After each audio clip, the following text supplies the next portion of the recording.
Okay guys, how are you? I hope you're doing fine. Kwa hiyo katika pita zangu na nilikuja kuweka hili tangazo kuhusiana na wekeza Tanzania, njia 100 za uwekezaji, njia bora. Njia 100 bora za uwekezaji za uhakika. Hapa namaanisha nini sasa? Hapa namaanisha zile sehemu zote ambazo unaweza kuwekeza Tanzania. Maana uwekezaji inamaanisha unachukua pesa yako inakufanyia wewe kazi. Kwa hiyo tunamaanisha njia zote ambazo wewe unazihisi. Sehemu zingine nitaziweka kama biashara, lakini ni uwekezaji kwa kuwa unaweza kuweka pesa yako and then ukamweka mtu akakufanyia hiyo kazi, akufanyia biashara yako, wewe ukaendelea na maisha zako zingine. Kwa ndio maana nimeziweka hizi njia 100 bora. Kwa hiyo katika hizi njia nitaweka hizi njia na nitaweka jinsi gani ya kuweza nitaweka na kiasi cha ndeka na mtaji, kiasi cha kuanzia, kiasi cha chini kabisa. Kiasi cha chini kabisa cha kuanzia, kitu gani ambacho unakihitaji. Unaotakiwa kuchukua muda gani mpaka kuangalia biashara yako kama ina uwezo ku sustain. Unaweza kuchukua muda gani? Uweze kuchukua muda gani ili uweze kufanya uwekezaji wako uweze kukuletea mapato, na tunajua sheria zetu ni mbili tu. Time pamoja na return on investment, na kuna zingine kwa kuwa ni biashara maana yake zitachukua muda mrefu zaidi kuweza kuletea hiyo return. Kwa hiyo this is it.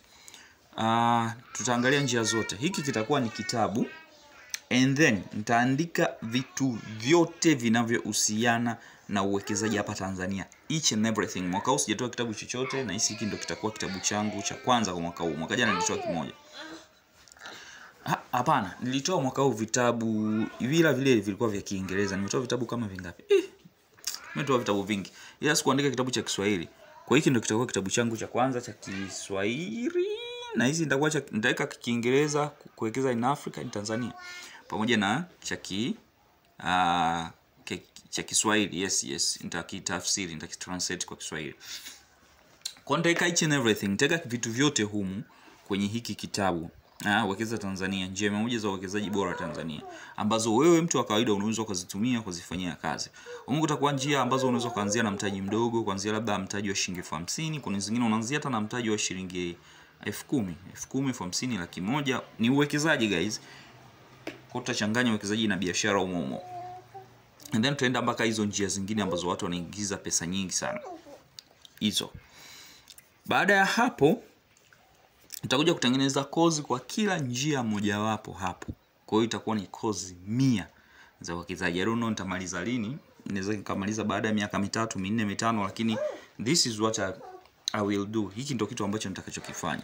Kwa hiyo kwa wale wote ambao wanahitaji kujua kuhusiana na haya mambo, hiki ni kitabu, na kabla ya mwaka huu kuisha, na hisi nitakuwa nishamaliza. Na hisi mpaka mwezi wa 9 mpaka mwezi wa 10 nitakuwa nishamaliza chote. Yani nitaweka na mifano watu waliofanikiwa na each and everything. Nataka niweke ya kiasi kwamba kila mtu aweze kujua jinsi gani anaweza kuwekeza katika.